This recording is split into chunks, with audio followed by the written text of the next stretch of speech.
You know you're going up in the world when the CEO of Apple speaks at your annual work get-together. It is an honor to be here with you today. And he's joined by Sir Tim Berners-Lee. This will be a good idea. And Mark Zuckerberg. I'm sorry I can't be with you in person. And did I mention Google's Sundar Pichai? We look forward to continuing to engage on these important topics. All lined up to woo this Brussels summit, where representatives from across the continent worked out technological solutions to the kind of cross-border conundrums that could barely have been conceived of as far back as 2016. What? No, not that kind of summit. Something far more important. Real power, for those who know where to see it. In that room are the world's data protection commissioners. And honestly, if you saw them on the street, you wouldn't blink twice. But there's more raw regulatory power in that one room than maybe in the whole of Whitehall and Westminster put together. And that's because of GDPR.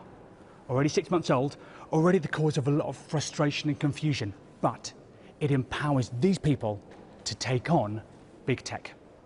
It's because of GDPR that the crucial player at this summit is once again Ireland, whose commissioner rules over all the US tech firms based in Dublin.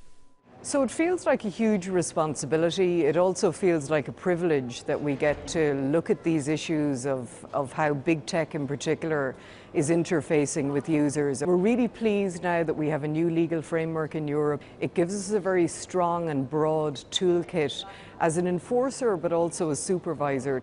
But even here, Brexit casts a long shadow. At a press conference of the key players, Tim Berners-Lee couldn't hide his dismay. The UK government admitted that it hadn't even started preparations for a data deal on Brexit.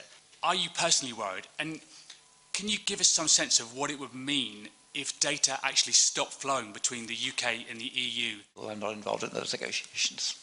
I must admit to being personally very disappointed by Brexit.